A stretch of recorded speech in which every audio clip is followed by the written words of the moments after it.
Hello friends, welcome to another session of video tutorial on Selenium Java. In today's session we will go through what is Log4J and we will take a look at one of the example of Log4J. Please subscribe, like, share, comment the videos on this channel. If you have any training inquiries, please contact me at tech-trainer@gmail.com. Okay, so let us look at what is Log4J first. Log4J provides logging services. And it is not a mandatory tool, it is a complementary tool wherein all the log messages can be stored in one place. Either you can log them to a console or to a particular file. Why we need to log all the messages? It helps in debugging the application. It also provides a detailed context on the failure. This logging behavior can be controlled by editing the config file. If the application crashes or if the application behaves incorrectly, then the only option we have to debug is by going through the log file. So that is where Log4J plays a very important role. It helps developer in providing detailed context of the failure by logging in the information or necessary information into the log file. By looking at the log file, you can pinpoint where could be the exact failure and what is the cause for the exact failure. There are some disadvantages by using Log4J. First one is it increases the size of the code and it reduces the speed of the application. Okay. It increases the size because you have to add additional code so that it logs necessary information into the log file or console. And since the size of the code has increased, it will also affect the speed of the application. Okay, so let us see what are the components of Log4J now. Log4J has got three components. It basically works with the configuration file, wherein the three components are loggers, appenders, and layouts. Loggers are the one which helps in printing the messages to the console or file. Appenders are the one which helps in appending log messages to the file, and layouts will define formatting the log messages. Log4J has got different levels of logging the information. They are trace, debug, info, warn, error, and fatal. Generally, all the application, whenever it is deployed, it will be under info or warning. Whenever we need to debug a particular application for a particular failure, then we need to configure the Log4J properties file to trace or debug level, depending on what level of log messages you want to see. Okay, so let us take a look at one example now. Okay, let us flip over to Eclipse. Okay, let me close all of these. Okay, I'm going to create a new Maven project.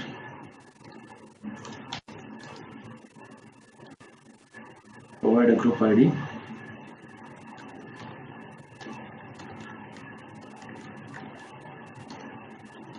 Provide artifact ID.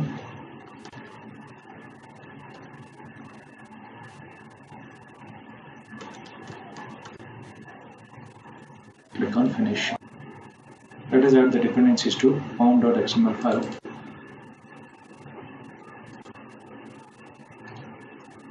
I'm going to add a few dependencies here.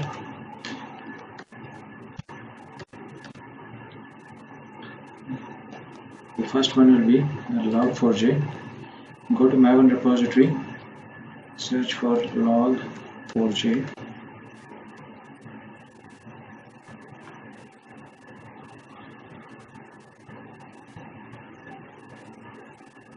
Okay, select Apache Log4J, and this is the one. Copy the dependency, paste it here. The other one will be test ng.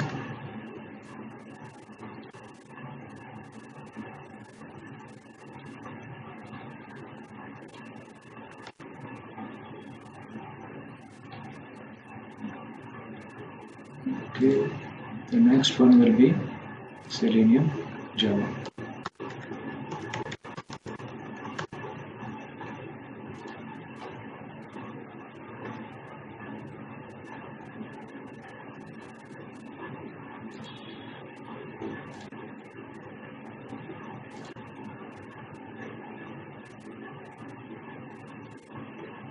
Okay, ended this, control save.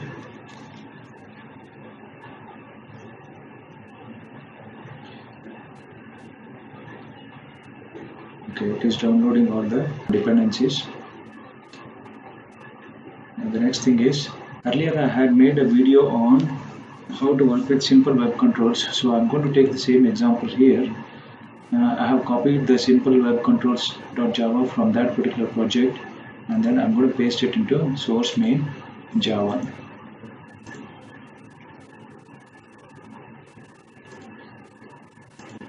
Okay, so this is the one. This, what I have done is I have taken a before method and after method, and what this test will do is it will go to form authentication and uses the login details and clicks on login button.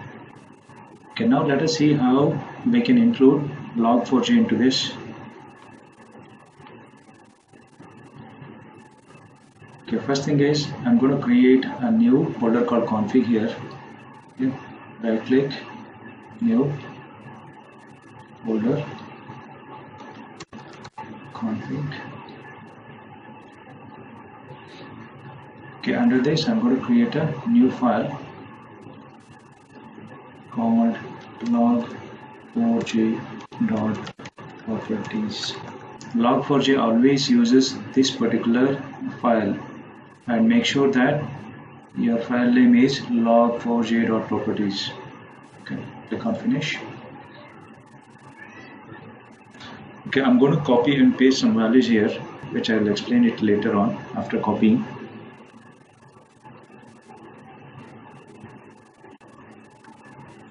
Okay, I have copied the properties here. The first one is a logger option, which is a root logger option, which says print all the debug messages into your file as well as your console. So there are two appenders. One is file appender, the other one is console appender. So this is the logger, and these are all the appenders. There are three components available in Log4j. One is logger, which is this one here. Okay, and there is an appender here, and there is a formatter here. So let me explain one by one. The root logger says, okay, I want to print debug messages into the log file as well as console. Okay, so file. So let us look at file first. Okay, the file one is here, which is a file appender. What it says is, okay, it's a rolling file appender. If the maximum size is hit, then it rolls over to the next file. It is going to create one folder called logs folder, and inside that the log file will be called main.log. Okay, so append is equal to true. That means if it already exists, then you append it. That means append the messages, log messages. Okay, and then the maximum file size will be 10 MB. Once it hits 10 MB, then it rolls over to the next file. Okay, the maximum backup index is 5. That means at any stage you can only have 5 backup files. Which layout is it going to use? So it is going to make use of this pattern layout class. Okay, and what is the pattern it is going to use? The pattern will be decided by this. Okay, once we see the example, then you will come to know. The same way for console also, there is an appender here. Okay, here also it is going to use console appender, and the target will be system.out, which is here console, and it is going to use the pattern layout class again, and the pattern will be of this type. Okay, so we will see with one example what this pattern looks like. Okay, so since we have configured our log4j properties file, let us add some code to the class file. Okay, before we add some code to this class file, so we need to define a static logger object.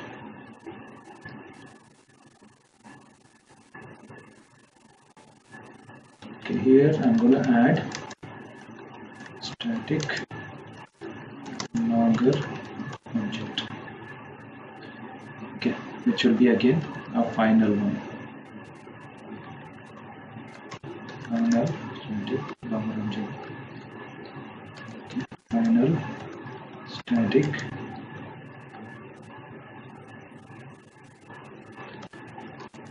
logger log is equal to logger dot get logger. I'm going to use the name here. Okay. Simple log. Okay, so this is how you create a final static logger object. So I am going to make use of this log to print the messages. Okay, after this we need to tell the logger to use this log4j properties, which is available under config. For that, under init, I'm going to tell it to use property configurator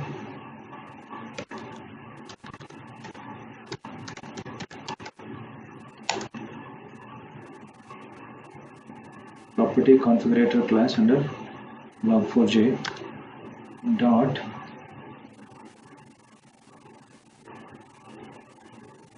configure, and our file name is in config, which is config slash log4j dot properties. Okay, so here I'm telling it to use the log4j properties, all the properties from log4j properties file. Use log4j properties. After this, I'm going to make use of a log object. Okay, so log dot. Okay, so there are many levels of logging available, so such as error, fatal, debug, info. Okay, so what I'm going to do is I'm going to have it as log.info. I'm going to have some as info, some as warning, some as debug. Okay, setting the properties here, setting the system property.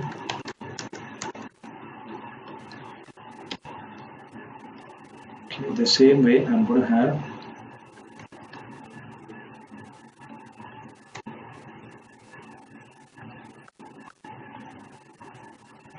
instead of info, I will call it as debug.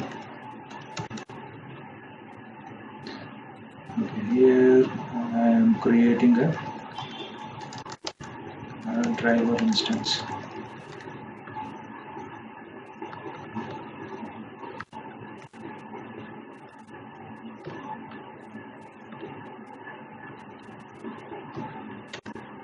Okay, I'm going to make use of another debug message here. We are setting the URL to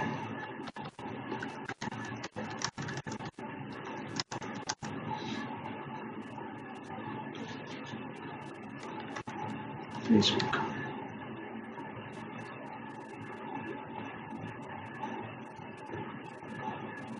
Okay, the same way I'm going to make use of these in Okay, so this I'm going to put it as info. Okay, closing the driver here.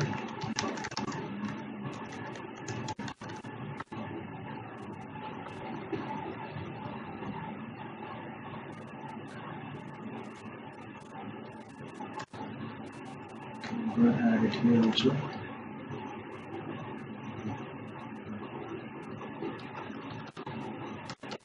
Info using form authentication from the internet.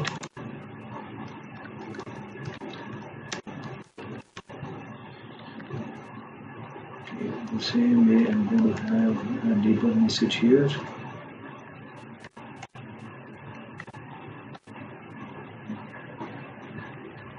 Which is setting the username and password.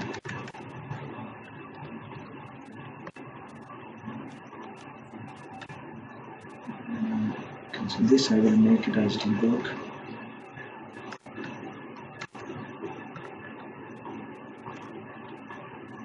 And this one will also be a debug.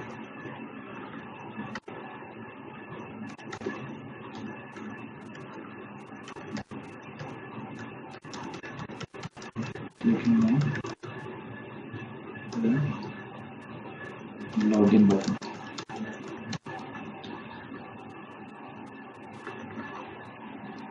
So I'm going to save this. Now I'm going to run this. Right click, run as test-ng test.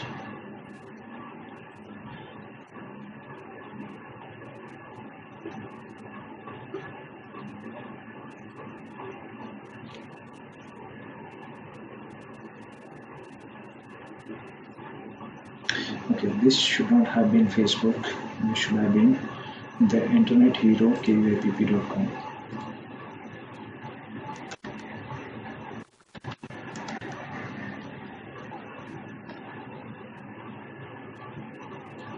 Which is this.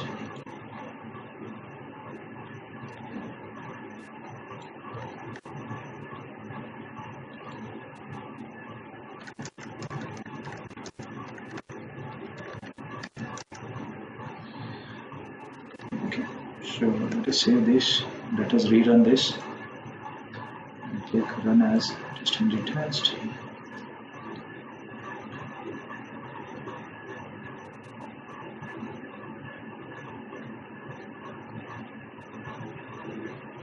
Okay, it ran the test. Now as you can see, let us go back to our Log4J properties file. For this console,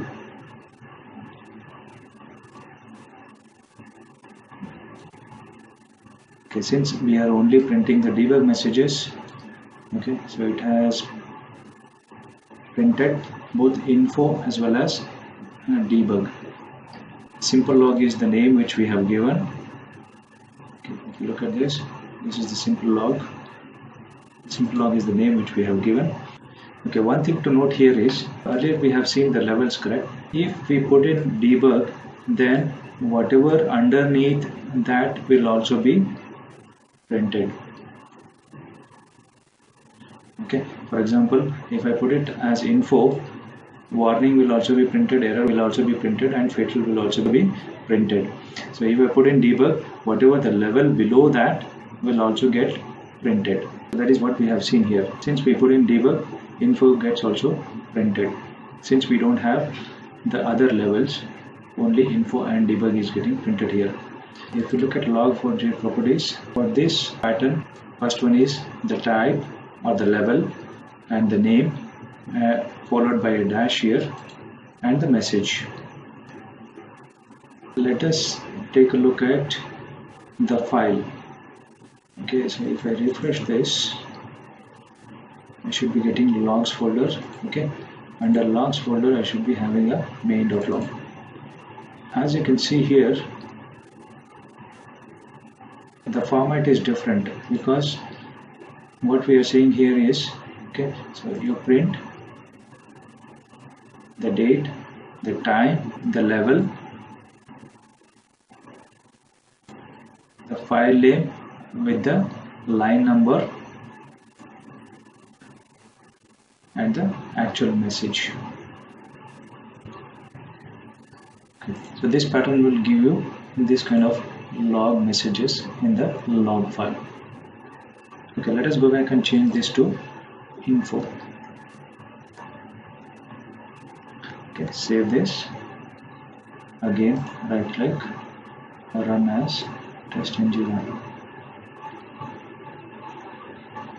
Okay, as you can see, earlier we had seen debug also. Now we have only info messages. So this is one way of controlling what messages you want to see in the log file as well as under the console. Okay, so if I refresh this again,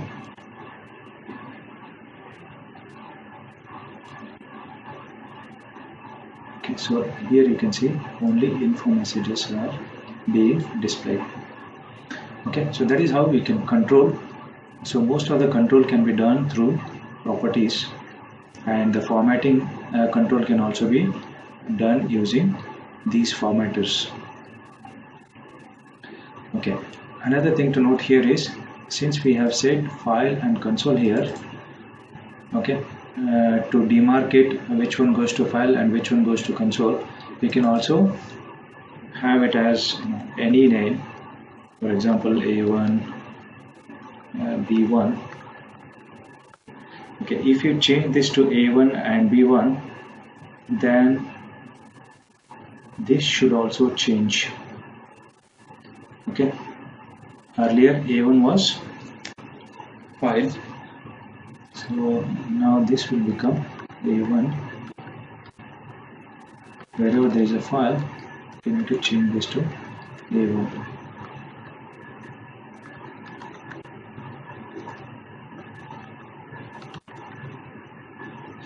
Okay, you can give any name here. Okay, as long as this root logger matches with this, it is going to log it. A1.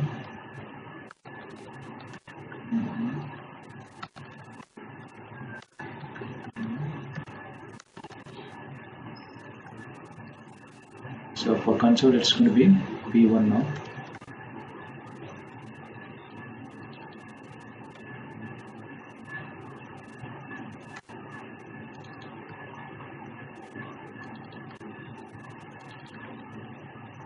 Okay. And this should still work. Let us right click and see. Run as test. As you can see, it is still printing these messages. It is not necessary that you have to provide a particular name. As long as this matches with the appenders, whatever you have created, then it should log the messages. This is how we can use a simple Log4j to log the messages into both console as well as file. Okay, that is the end of today's session. Please stand by for more videos on this channel. Thanks for watching, and please don't forget to subscribe the channel.